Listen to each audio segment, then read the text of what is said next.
So hello students, this is viable Vivek and आज फिर मैं आपको लेकर के आया हूँ आपके लिए इम्पॉर्टेंट चैप्टर लाइफ प्रोसेसेस में, जो कि क्लास 10 सीबीएसई के लिए इम्पॉर्टेंट है।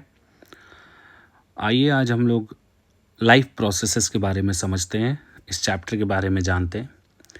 मैं पहले ही आपको बता दूं कि इस चैप्टर में मैंने 2 या 3 अलग अलग हाइलाइटर्स का यूज़ किया है और ये हाइलाइटर्स आपको इम्पोर्टेंट पॉइंट्स के बारे में इंडिकेट करते हैं। तो जहाँ पर भी चीज़ें हाइलाइटेड हैं आप उन चीज़ों को ध्यान से नोट करेंगे, ध्यान से पढ़ेंगे। ये चैप्टर हम लोग 2 से 3 पार्ट में, एक्चुअली 4 पार्ट में हम लोग कंप्लीट करेंगे। पहला पार्ट न्यूट्रिशन, दूसरा रेस्पिरेशन, तीसरा ट्रांसपोर्टेशन और चौथा एक्सक्रीशन, क्योंकि ये चैप्टर 4 पार्ट में बटा हुआ है। तो आज हम लोग इस चैप्टर के पहले पार्ट के बारे में शुरू करते हैं, समझते हैं। तो welcome again on this channel Viable Vivek. This is Vivek here. Let's start the topic. तो लाइफ प्रोसेसेस, चैप्टर का नाम है लाइफ प्रोसेसेस। लाइफ प्रोसेसेस क्या होते हैं? एक ऐसा प्रोसेस जो आपको लिविंग बनाए रख रहा है। When you will see the topic life processes 2 अलग अलग वर्ड से मिल करके बने हैं। पहला है आपका लाइफ, दूसरा है आपका प्रोसेसेस। तो एक ऐसा प्रोसेस जो आपको लिविंग बनाए हुए रख रहा है, ठीक है, ऐसे प्रोसेसेस को हम लोग कहते हैं लाइफ प्रोसेसेस। फर्स्ट लाइन में आप देख सकते हैं कि सभी के सभी प्रोसेसेस, हर लिविंग ऑर्गेनिज्म कुछ ना कुछ प्रोसेस परफॉर्म करता है, जैसे ग्रोथ है, एक्सक्रीशन, रेस्पिरेशन और सर्कुलेशन। ये सब के सब प्रोसेसेस एक्चुअली में आपको ज़िंदा बनाए रखने के लिए इम्पॉर्टेंट होते हैं। कल आप लिविंग थे, आज आप लिविंग है और कल भी आप लिविंग रहेंगे। ये कैसे पॉसिबल है? ये तभी पॉसिबल है जब आपकी बॉडी में होने वाले लाइफ प्रोसेसेस ईजिली, स्मूथली हो रहे हों, ठीक है। तो इसको हम लोग लाइफ प्रोसेसेस कहते हैं, ठीक है। फॉर एग्जांपल हम लोग क्या क्या देखेंगे? रेस्पिरेशन है, डाइजेशन है, एक्सक्रीशन है, ये सब के सब, सर्कुलेशन है। ये 4 मेन टॉपिक्स आपको इस चैप्टर में सीबीएसई के गाइडलाइन के थ्रू पढ़नी है। तो लाइफ प्रोसेस में हम लोग देखते हैं क्या क्या मेन इंपॉर्टेंट लाइफ प्रोसेसेस होते हैं यहाँ पर। तो आप देख सकते हैं सबसे पहले दिखाया गया है किसके बारे में? ग्रोथ के बारे में, then digestion, then respiration, then circulation and then excretion. तो सबसे पहले इस चैप्टर में हम लोग न्यूट्रिशन के बारे में पढ़ेंगे कि न्यूट्रिशन क्या होता है। तो समझते हैं न्यूट्रिशन के बारे में। न्यूट्रिशन यहाँ पर आप देख सकते हैं लिखा हुआ है, the whole process by which an organism obtain its food. पूरा का पूरा ऐसा प्रोसेस जिसके थ्रू ऑर्गेनिज्म अपने फूड को ऑब्टेन करता है, ऑर्गेनिज्म अपने भोजन को ऑब्टेन करता है। क्यों ये फूड उसको चाहिए भाई? क्योंकि you all know that with the help of food only we get energy and for performing any type of function, any physiological activity we need energy. तो ये एनर्जी हमें कहाँ से मिलेगी? ये एनर्जी हमें मिलेगी फूड से।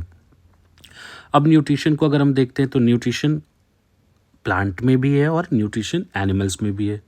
न्यूट्रिशन प्लांट में अगर हम देखते हैं तो प्लांट में न्यूट्रिशन जो है वो ऑटोट्रॉपिक है, ऑटोट्रॉफस होते हैं प्लांट्स, अपना भोजन खुद से बना सकते हैं। एनिमल्स की अगर हम बात करें तो एनिमल हेट्रोट्रॉप्स होते हैं, ये प्लांट पर या बाकी के अदर ऑर्गेनिजम्स पर डिपेंडेंट होते हैं। आइए समझते हैं मोड्स ऑफ न्यूट्रिशन। तो मोड्स ऑफ न्यूट्रिशन की अगर हम बात करें तो there are two modes of nutrition are there. First one is autotrophic and second one is heterotropic. Let us see autotrophic. Kinds of nutrition in which organic materials like carbon dioxide, water, etc. are utilized to prepare organic food by the process of photosynthesis. ऐसा nutrition जिसमें हम लोग simple organic materials को convert करते हैं food में, ठीक है। किस प्रोसेस के थ्रू? फोटोसिंथेसिस के प्रोसेस के थ्रू। तो आप जानते हैं फोटोसिंथेसिस सिर्फ और सिर्फ किस में हो सकता है? प्लांट्स में, ग्रीन प्लांट्स में हो सकता है, ठीक है, ग्रीन प्लांट्स में हो सकता है। तो जितने भी ग्रीन प्लांट्स हैं they all are autotrophic organisms and that is why they are called as the largest producer on the earth. Heterotrophic की बात करते हैं तो हेट्रोट्रॉपिक जो अपना भोजन खुद से नहीं बना सकते, Here it is written also, kind of nutrition in which organism do not possess the ability to synthesize their own food. They depend on autotrophs for their food supply directly or indirectly. तो heterotroph autotrophs पर directly या indirectly dependent होते हैं, for example animals और fungi. ठीक है, आइए आगे चलते हैं. ऑटोट्रॉपिक न्यूट्रिशन की बात करें तो ऐसे ऑर्गेनिज्म जिनमें ऑटोट्रॉपिक न्यूट्रिशन होता है उनको हम लोग ऑटोट्रॉप्स कहते हैं. यहाँ मैंने येलो से आपको हाईलाइट भी कर दिया है, इनको ऑटोट्रॉप्स कहते हैं. तो ऑटोट्रॉप्स बेसिकली करते क्या है, नीचे आप देखिए मैंने रिप्रेजेंट किया हुआ है कि ऑटोट्रॉप्स यूज़ करते हैं किसका, सिंपल इनऑर्गेनिक मटेरियल का, और फिर इस सिंपल इनऑर्गेनिक मटेरियल को यूज़ करके ये कन्वर्ट कर देते हैं उसको किस में, कॉम्प्लेक्स हाई एनर्जी मॉलिक्यूल्स में, जैसे कि कार्बोहाइड्रेट. तो आपने देखा कि ऑटोट्रॉपिक में क्या होता है, नीचे आप देख सकते हैं ये सब का सब प्रोसेस ऑटोट्रॉप्स कैसे करते हैं, सिंपल इनऑर्गेनिक मटेरियल को लेकर के. तो देखिए कार्बन डाइऑक्साइड है, वाटर है, इन सब को लेकर के ये क्लोरोफिल के प्रेजेंस में सनलाइट के हेल्प से कन्वर्ट कर देते हैं कॉम्प्लेक्स एनर्जी मॉलिक्यूल में, जैसे कि कार्बोहाइड्रेट में. और इसी प्रोसेस को हम लोग कहते हैं क्या, फोटोसिंथेसिस. इक्वेशन में देखिए फोटोसिंथेसिस को रिप्रेजेंट किया हुआ है 6CO2 + 12H2O, यानी कार्बन डाइऑक्साइड और वाटर को लिया सनलाइट के प्रेजेंस में क्लोरोफिल के हेल्प से, यहाँ क्लोरोफिल की स्पेलिंग गलत है, क्लोरोफिल के हेल्प से इसने बनाया क्या, ग्लूकोज C6H12O6. इस रिएक्शन का जो मेन प्रोडक्ट है वो ग्लूकोज है, और साथ साथ ग्लूकोज के बनने के साथ साथ क्या बना, ऑक्सीजन बना, ऑक्सीजन के बनने के साथ साथ क्या बना, वाटर बना. ठीक है, तो मेन प्रोडक्ट ग्लूकोज, इसके साथ बाई प्रोडक्ट बने क्या, ऑक्सीजन और वाटर. यही ऑक्सीजन इस फोटोसिंथेसिस से रिलीज कर दिया जाता है, जिस ऑक्सीजन को हम लोग अगेन कंज्यूम कर लेते हैं. अब आइए देखते हैं क्या क्या रॉ मटेरियल्स होते हैं जो फोटोसिंथेसिस में रिक्वायर्ड होते हैं. तो सबसे पहले यहाँ सनलाइट दिया है. Sunlight actually major source of energy है फोटोसिंथेसिस के प्रोसेस में. इसको हम लोग रॉ मटेरियल नहीं कह सकते. इसके अलावा क्लोरोफिल जो कि सनलाइट एब्जॉर्ब करता है, कार्बन डाइऑक्साइड और वाटर.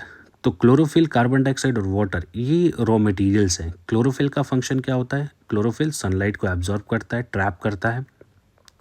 कार्बन डाइऑक्साइड स्टोमेटा के थ्रू एंटर होता है ना, और स्टोमेटा के थ्रू ही ऑक्सीजन को भी रिलीज़ किया जाता है लीफ से.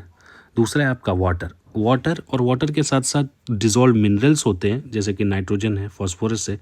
ये सब एंडोस्मोसिस के प्रोसेस के थ्रू एब्जॉर्ब किए जाते हैं प्लांट के रूट से. अब बात करते हैं साइट ऑफ फोटोसिंथेसिस. फोटोसिंथेसिस होता कहाँ पर है, तो साइट ऑफ फोटोसिंथेसिस की बात करें तो फोटोसिंथेसिस बेसिकली कहाँ पर होता है, आप सबको पता है कि लीफ में होता है. लीफ में कहाँ पर होता है, एक स्पेशल सेल ऑर्गेनेल होता है जिसको हम लोग कहते हैं क्लोरोप्लास्ट.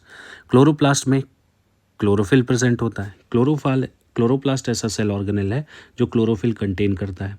तो इस क्लोरोप्लास्ट में क्लोरोफिल होता है. ये क्लोरोफिल एक्चुअली सनलाइट को ट्रैप करने का काम करता है. तो साइट ऑफ फोटोसिंथेसिस क्या है आपका, क्लोरोप्लास्ट. कौन कौन से मेजर इवेंट्स होते हैं फोटोसिंथेसिस में, तो 3 मेजर इवेंट्स होते हैं फोटोसिंथेसिस में. सबसे पहला, लाइट एनर्जी को एब्जॉर्ब किया जाता है क्लोरोफिल के थ्रू. सेकेंड जो स्टेप होता है उसमें लाइट एनर्जी को कन्वर्ट करते हैं केमिकल एनर्जी में, और साथ साथ वाटर मॉलिक्यूल्स को ब्रेक किया जाता है हाइड्रोजन और ऑक्सीजन में.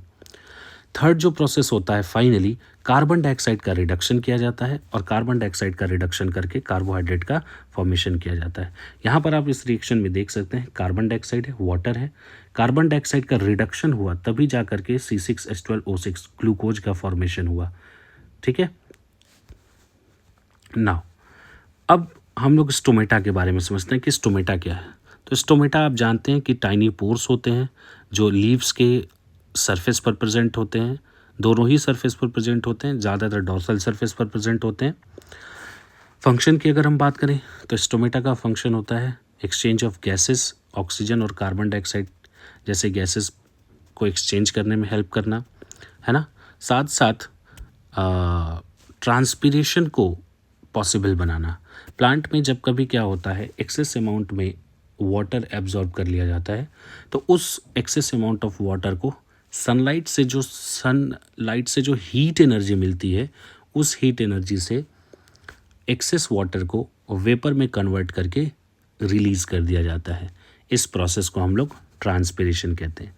तो स्टोमेटा के दो फंक्शन, पहला एक्सचेंज ऑफ गैसेस, ऑक्सीजन या कार्बन डाइऑक्साइड के गैसेस में एक्सचेंज में हेल्प करेगा। दूसरा ट्रांसपिरेशन में, फोटोसिंथेसिस के दौरान या उसके बाद ट्रांसपिरेशन में हेल्प करने का काम करेगा। ये आप देख सकते हैं स्ट्रक्चर, क्लोरोप्लास्ट है। क्लोरोप्लास्ट के बाद छोटे छोटे स्टोमेटल पोर हैं और इन स्टोमेटल पोर से बेसिकली गैसेस एक्सचेंज होता है। तो ऑटोट्रॉपिक न्यूट्रिशन हम लोग समझ चुके हैं। अब हम लोग जानते हैं किसके बारे में, हेटरोट्रॉपिक न्यूट्रिशन के बारे में। तो हेटरोट्रॉपिक न्यूट्रिशन को 3 क्लासेस में क्लासिफाई किया गया है। सबसे पहला है होलोजोइक, दूसरा है सैप्रोफिटिक, तीसरा है पैरासाइटिक। होलोजोइक न्यूट्रिशन की बात करते हैं तो होलोजोइक न्यूट्रिशन में कोई भी ऑर्गेनिज्म जो है ना वो फूड को एनगल्फ कर लेता है, अपने बॉडी के अंदर ले लेता है और उसके बाद उस ऑर्गेनिज्म के डाइजेस्टिव एंजाइम उस फूड आइटम पे एक्शन करते हैं और उसके बाद उस फूड आइटम को डिसॉल्व किया जाता है। यहाँ लिखा भी हुआ है, आप देखिए, animals take in solid food and break down inside the body. वो सॉलिड फूड को एनगल्फ कर लेते हैं और बॉडी के अंदर तोड़ते हैं, ठीक है, यानी डाइजेस्ट करते हैं, जैसे कि अमीबा है और भी कुछ अलग एनिमल्स हैं। सैप्रोफिटिक क्या होता है, आप सभी जानते हैं, बचपन से पढ़ते आए हुए हैं कि सैप्रोफिटिक न्यूट्रिशन ऐसा न्यूट्रिशन है जिसमें ऑर्गेनिज्म डेड और डिकेइंग मैटर पे फीड करता है, जैसे कि फंजाई। पैरासाइटिक क्या होते हैं, पैरासाइटिक ऐसे ऑर्गेनिज्म होते हैं जो दूसरे ऑर्गेनिज्म के ऊपर डिपेंडेंट होते हैं, एज अ होस्ट ये दूसरे ऑर्गेनिज्म के ऊपर डिपेंडेंट होते हैं, ठीक है। अब ये पैरासाइट्स बॉडी के अंदर भी रह सकते हैं, बॉडी के बाहर भी रह सकते हैं। जब ये पैरासाइट बॉडी के अंदर रहते हैं तो इनको एंडो पैरासाइट्स कहते हैं। जब ये बॉडी के बाहर सरफेस पर रहते हैं, अटैच रहते हैं और उनसे न्यूट्रिशन अपना डिराइव करते हैं तो इसको हम लोग एक्टो पैरासाइट्स कहते हैं। फॉर एग्जाम्पल जैसे आप देखिए कस्कुटा, ठीक है, ये आपका एग्जाम्पल है पैरासाइट का। Now how do organism obtain their food, कैसे अपना फूड ऑब्टेन करते हैं ऑर्गेनिजम्स। तो ऑर्गेनिजम्स की बात करें तो on the basis of number of cell organisms are classified into 2 categories, है ना, unicellular and multi cellular. Unicellular भी हैं और मल्टी सेलुलर भी हैं। सबसे पहले हम लोग बात करते हैं यूनिसेलुलर ऑर्गेनिज्म की, जिसको हम लोग सिंगल सेल्ड ऑर्गेनिज्म कहते हैं। एक ही सेल होता है और एक ही सेल पूरे के पूरे ऑर्गेनिज्म की तरफ बिहेव करता है। तो यूनिसेलुलर ऑर्गेनिज्म में जो फूड है वो पूरे के पूरे बॉडी सरफेस के थ्रू लिया जाता है या एब्जॉर्ब किया जाता है, ठीक है। For example amoeba, paramecium. 10th में आपको board exam point of view से भी आप देखिए न्यूट्रिशन इन अमीबा बहुत इंपॉर्टेंट है। क्वेश्चन भी पूछा जाता है, explain the process of nutrition in amoeba with the help of suitable diagram. तो आपको ये डायग्राम बनाना है, जो डायग्राम यहाँ बनाया हुआ है, इस डायग्राम के साथ आपको एक्सप्लेन करना है कि अमीबा कैसे न्यूट्रिशन ऑब्टेन करता है। तो सबसे पहले हम देखिए अमीबा सिंगल सेल ऑर्गेनिज्म होता है। अब ये अमीबा क्या करता है, ये अमीबा अपने आसपास फूड पार्टिकल को जैसे ही सेंस करता है, सेंस करने के बाद ये अमीबा एक स्पेशल स्ट्रक्चर डेवलप करता है जिसको हम लोग कहते हैं स्यूडोपोडिया। आप जानते हैं अमीबा क्या है, एक ऐसा ऑर्गेनिज्म है जिसका कोई भी शेप फिक्स नहीं है ना, फ्लेक्सिबल मेम्ब्रेन्स होते हैं इसके, जिसकी वजह से इसका शेप फिक्स नहीं होता। तो जब ये अमीबा अपने चारों तरफ कहीं भी फूड को सेंस करता है तो अपनी बॉडी से एक स्पेशल स्ट्रक्चर डेवलप करता है जिसको हम लोग कहते हैं स्यूडोपोडिया। स्यूडोपोडिया क्या होते हैं, आप इस टर्म को ब्रेक करोगे तो 2 अलग अलग टर्म आपको मिलेंगे। फर्स्ट मिलेगा आपको स्यूडो, सेकेंड मिलेगा आपको पोडिया। स्यूडो मीन्स होता है फॉल्स और पोडिया मीन्स होता है फीट। तो जब कभी भी ऑर्गेनिज्म यानी अमीबा फूड सेंस करता है तो ये स्यूडोपोडिया डेवलप करता है और इस स्यूडोपोडिया के थ्रू लोकोमोट करके ये फूड पार्टिकल के पास जाता है। उसके बाद कंप्लीटली ये फूड पार्टिकल को धीरे धीरे चारों ओर से सराउंड करता है। चारों ओर से सराउंड करने के बाद इनर वॉल को डिसॉल्व कर देता है, जिससे फूड कंप्लीटली अमीबा के बॉडी के अंदर आ जाता है। और जैसे ही फूड कंप्लीटली अमीबा की बॉडी के अंदर आता है, अमीबा में फूड वैक्यूल्स होते हैं जो उस फूड को सराउंड करते हैं और उसके बाद उस फूड पर बेसिकली डाइजेस्टिव एंजाइम्स एक्ट करते हैं और जिससे उस फूड का डाइजेशन किया जाता है। आप यहाँ देख सकते हैं एरो के फॉर्म में भी मैंने दिखाया अमीबा क्या करता है, स्यूडोपोडिया डेवलप करता है। स्यूडोपोडिया डेवलप करके फूड को कैप्चर करता है, कैप्चर करके फूड को यानी कि फूड को बॉडी के अंदर फूड वैक्यूल में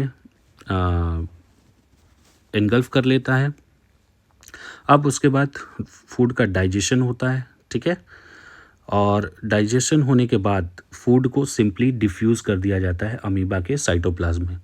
जो कुछ भी ऐसे मटेरियल रहते हैं जिनका डाइजेशन नहीं हो पाता है, अनडाइजेस्टेड फूड होता है, ये बॉडी के सरफेस पर आते हैं और बॉडी के सरफेस से इनको बॉडी से बाहर निकाल दिया जाता है, ठीक है। तो इस तरह से अमीबा में न्यूट्रिशन का प्रोसेस कंप्लीट होता है। अमीबा में न्यूट्रिशन के प्रोसेस की अगर हम बात करें तो यहाँ पर मेजर 4 स्टेप्स होते हैं। पहला आपका होता है इंजेशन, जिसमें फूड को बॉडी के अंदर लिया जाता है। दूसरा आपका होता है डाइजेशन, फूड को डाइजेस्ट किया जाता है। तीसरा आपका होता है एब्जॉर्प्शन, यानी जो भी फूड से न्यूट्रिएंट एब्जॉर्ब किए गए हैं उन एब्जॉर्ब न्यूट्रिएंट्स को अमीबा के साइटोप्लाज्म में डिसॉल्व कर दिया जाता है। और चौथा जो अनडाइजेस्टेड फूड होता है उसको शरीर से बाहर निकाल दिया जाता है, जिसको हम लोग कहते हैं एक्सक्रीशन। तो ये 4 स्टेप्स मेजर अमीबा में होते हैं।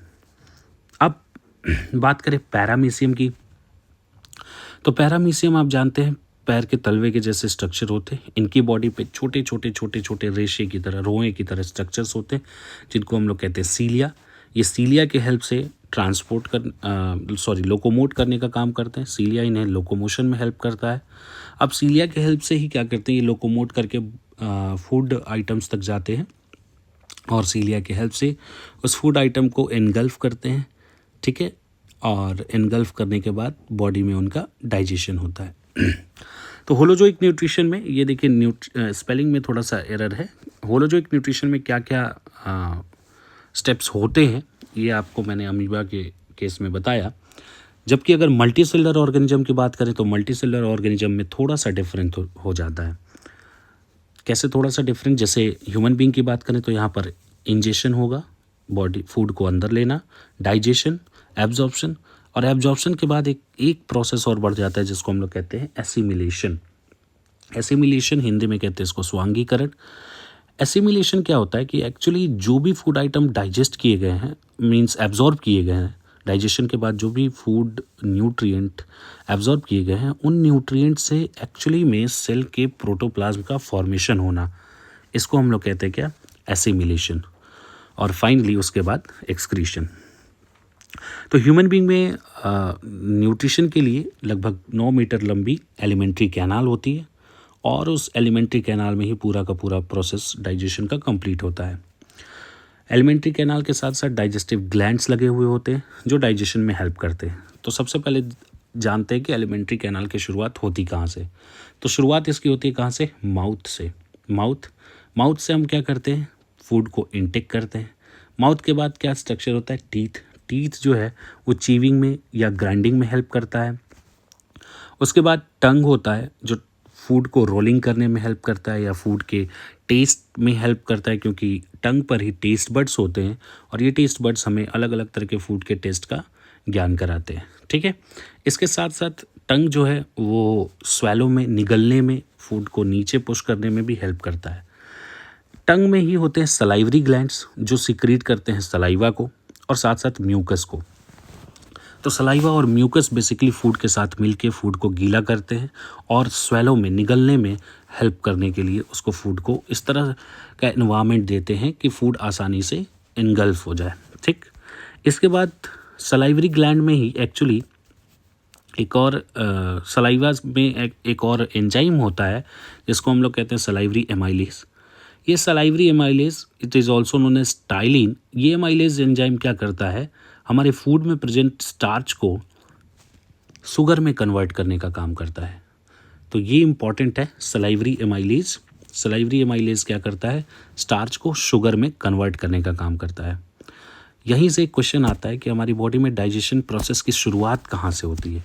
तो हमारी बॉडी में डाइजेशन प्रोसेस की शुरुआत होती है कहाँ से, माउथ से, क्योंकि माउथ में जो टंग है वो सलाइवा सिक्रीट करता है और सलाइवा में जो सलाइवरी एमाइलेज है वो स्टार्च को शुगर में कन्वर्ट करता है। तो पहला केमिकल रिएक्शन आपको यही देखने पर मिलता है।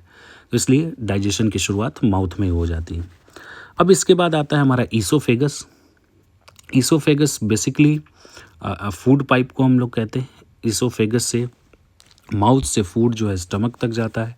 ईसोफेगस में एक स्पेशल तरह का मूवमेंट होता है जिसको हम लोग कहते हैं पेरिस्टाल्टिक मूवमेंट। ये देखिए मैंने रेड से इसको हाईलाइट भी किया हुआ है। पेरिस्टाल्टिक मूवमेंट क्या होता है, एक्चुअली जो फूड पाइप में रेगुलर कॉन्ट्रैक्शन और रिलैक्सेशन होता है ना, मसल्स का, उसी को हम लोग कहते हैं पेरिस्टाल्टिक मूवमेंट। ये पेरिस्टाल्टिक मूवमेंट फूड को आगे पुश करने में हेल्प करने का काम करता है, भोजन को आगे धकेलने में हेल्प करने का काम करता है।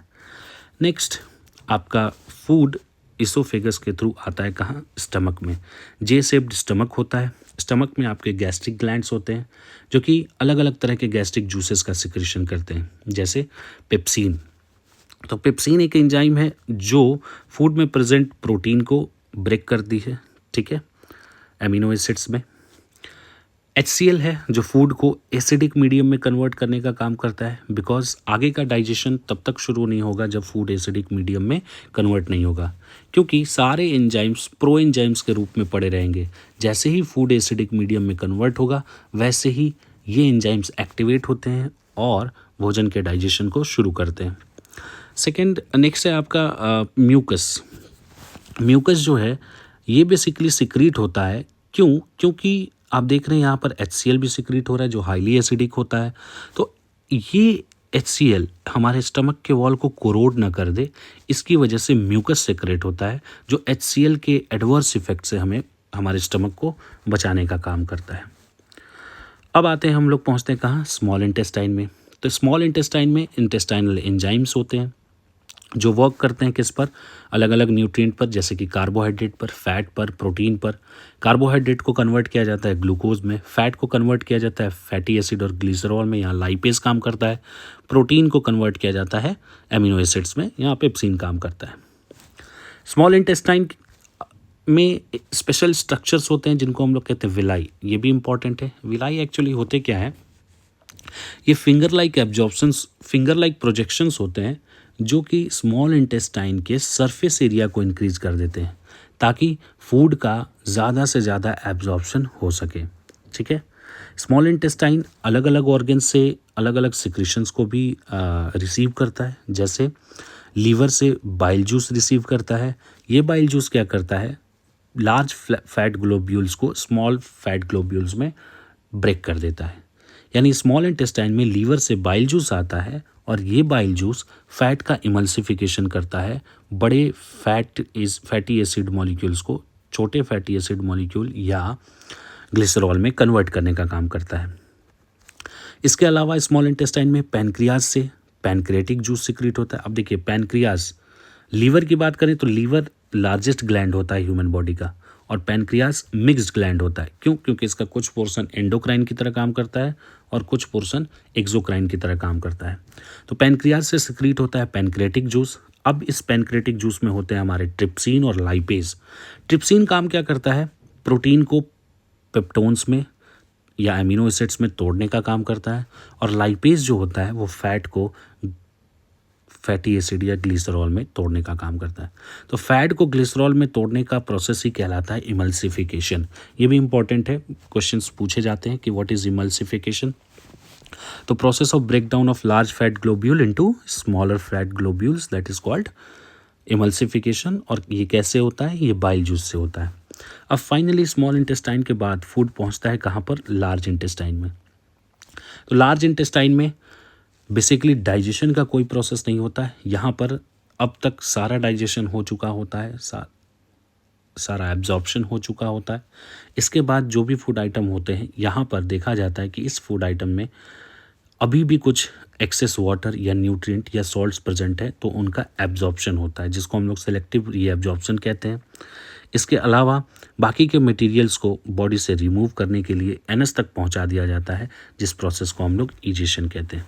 अब आप देखिए स्टेप वाइज एक बार फिर, ये है आपका ओरल कैविटी, यहाँ से आपका है माउथ से आप फूड को अंदर लेंगे, फिर आएगा आपका टंग से पहले आप टीथ से चीव करेंगे, चीव करने के बाद आपका टंग में क्या है? सलाइवरी ग्लैंड रिलीज करेगा सलाइवा को।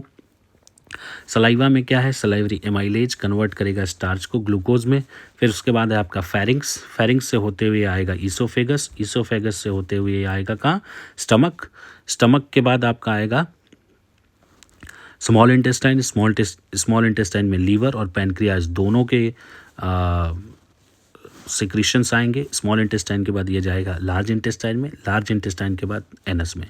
अब यहाँ देखिए कुछ स्पेशल स्ट्रक्चर्स या नाम दिए हुए हैं, जैसे सीकम, कोलन और रेक्टम ये आपके लार्ज इंटेस्टाइन के पार्ट है। इसके अलावा इलियम, ड्यूडेनम और जेजुनम ये आपके स्मॉल इंटेस्टाइन के पार्ट हैं। स्मॉल इंटेस्टाइन 3 भाग में बटा होता है, इलियम, ड्यूडेनम और जेजुनम। और लार्ज इंटेस्टाइन भी 3 भाग में बटा है, सीकम, कोलन और रेक्टम। तो लार्ज इंटेस्टाइन का लास्ट पार्ट जो होता है रेक्टम, रेक्टम के थ्रू बॉडी को क्या कर दिया जाता है, बॉडी से जितने भी एक्सक्रीटरी मटेरियल्स हैं उनको एक्सक्रीट कर दिया जाता है, बाहर निकाल दिया जाता है। तो इस तरह से हम लोगों ने आज कंप्लीट किया न्यूट्रिशन के प्रोसेस को। नेक्स्ट वीडियो में हम लोग जानेंगे रेस्पिरेशन के प्रोसेस को। आपको वीडियो कैसा लगा ज़रूर बताइएगा। चैनल को सब्सक्राइब कीजिए, शेयर कीजिए, और अगर कोई भी क्वेरी आपकी रहती है या किसी अदर टॉपिक पे स्पेशल वीडियो आप चाहते हैं तो आप कमेंट करके ज़रूर बताइए। धन्यवाद।